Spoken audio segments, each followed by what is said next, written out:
दही मंजा पूरा आचार बा चटणी भलिया लागिवो। गरम भात रुटी परोठा पूरी रे खाइबाकू तो बहुत भल लगे। जय जगन्नाथ। आम लक्ष्मी भंडार को आपण मानक स्वागत। आज आम करवा दही मंजा। मंजा को मु भल भाव चुन चुन कर काटिकी ता सीओ को एमती बाहर कर देछि। सीओ को आपण बाहर करेंगे। गोल गोल कर काटिकी ता सीओ बाहर करेंगे।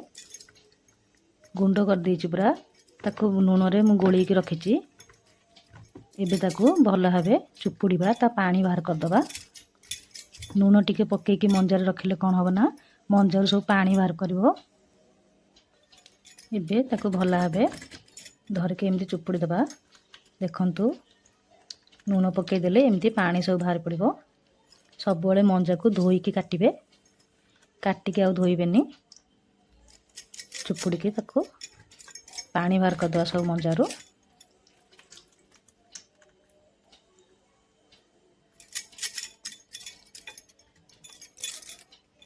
मंजारू मु सब चुपुड़ी की पानी बाहर कर देछि।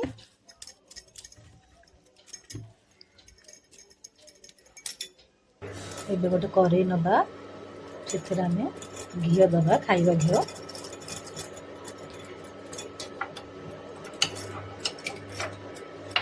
आउ अल्प नबा।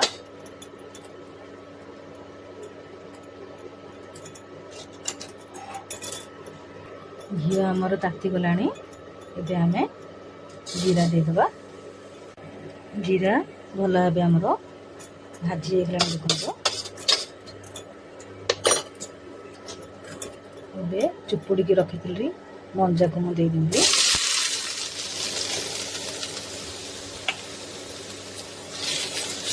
देखिए भल भाव घी आम भाजी दबा मंजा को। आम लूण देदेबा अल्प स्वाद अनुसार लूण देवे। अल्प हलदी देदेबा। भल भाव मिसेदेबा मंजा सागरे। बिना पियाज रसुण रे मंजा दही मंजा आमे करवा।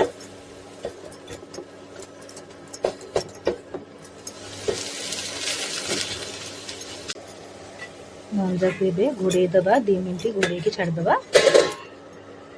मंजा को घी रे भाजी के आमे घोड़े की रखथिले। एबे देखिबा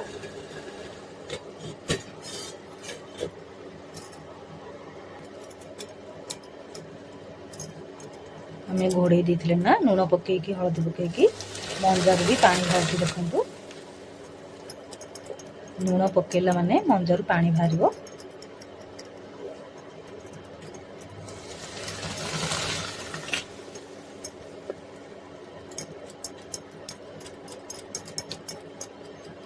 पानी बाहर की ता धीरे से सिझी गलानी मंजा हमर।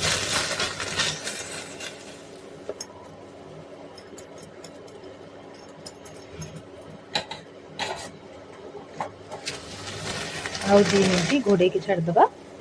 मंजा को 2 मिनट आमे घोड़े थिले। एबे देखो देखिबा देखंतु मंजार सब पानी हमर सब हे गलानी सुखी गलानी। घी सब बाहर गलानी मंजा को। देखंतु भल भाव मंजा हमर भाजी हे गलानी। एमिति ही मंजा को भाजीबे।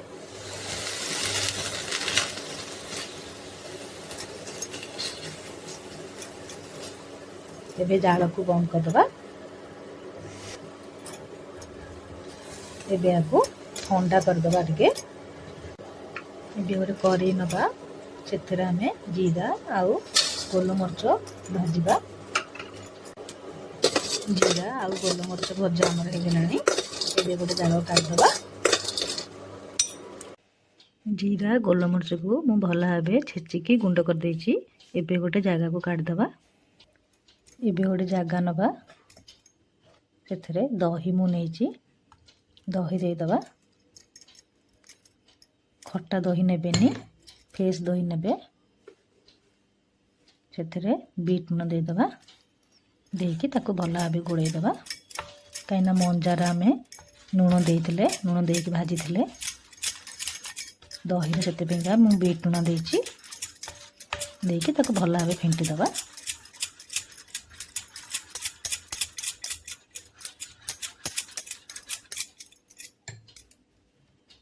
ଏବେ ଆମେ ମଞ୍ଜାକୁ ଆମେ ଭାଜିକି ରଖିଥିଲେ ନା, ମଞ୍ଜା ଆମର ପୁରା ଥଣ୍ଡା ହେଇଗଲାଣି। ଥଣ୍ଡା ହେଲା ପରେ ଦହିରେ ଦେବେ। ଗରମ ମଞ୍ଜା ଦେଲେ କ'ଣ ହେବ ନା, ଦହି ଛିଣ୍ଡିଯିବ। ଅଳ୍ପ ଚିନି ଦେବା, ସେଥିରେ ସ୍ୱାଦ ଅନୁଯାୟୀ ଚିନି ଦେବା। ଦହି ଯେହେତୁ ପଡ଼ିଛି ଅଳ୍ପ ଟିକେ ଚିନି ଯେମିତି ହେଲେ ଦେବେ। ଅଦାକୁ ଆଉ କଞ୍ଚା ଲଙ୍କାକୁ ଛେଚିକି ଏମିତି। ଏବେ ଆମେ ଆମ୍ବ କଷି ଅଦା ଦେବା। ଦେଇକି ତାକୁ ଭଲ ଭାବେ ଦହିରେ ମିଶାଇ ଦେବା। ଏବେ ଗୋଟେ କରେଇ ନେବା। କରେଇରେ ଆମେ ଭଲ ଘିଅ ଦେବା।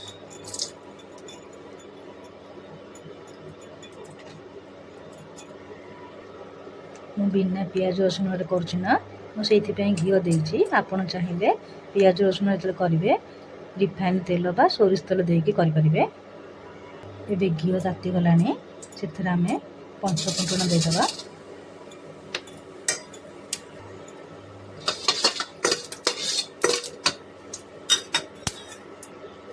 ଶୁଖିଲା ଲଙ୍କା ଦେଇଦେବା।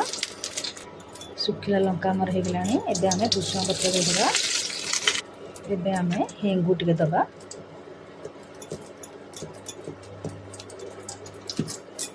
ଆବଶ୍ୟକ ଅନୁସାରେ ହେଙ୍ଗୁ ଦେବେ, ଅଳ୍ପ, ବେଶୀ ହେଙ୍ଗୁ ଦେବେନି।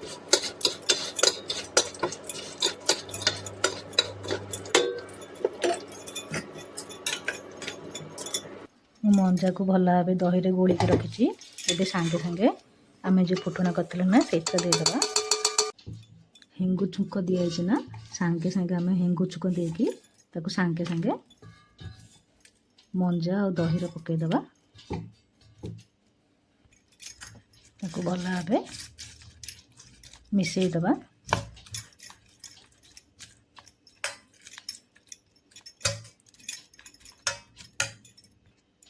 ଏବେ ଆମେ ଲଙ୍କାଗୁଣ୍ଡ ଟିକେ ଦେଇଦେବା ତା ଉପରେ।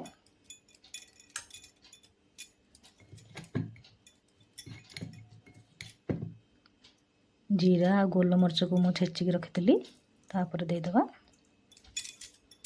ଆପଣ ଚାହିଁଲେ ଧନିଆ ପତ୍ର ଦେଇପାରିବେ। ଧନିଆ ପତ୍ର ଦେଲେ ବହୁତ ବାସ୍ନା ଆସେ ଧନିଆ ପତ୍ରର। ସମ୍ପୂର୍ଣ୍ଣ ଭାବେ ଦହି ମଞ୍ଜା ଆମର ହେଇଗଲା। ଖାଇବାକୁ ବହୁତ ଭଲ ଲାଗେ।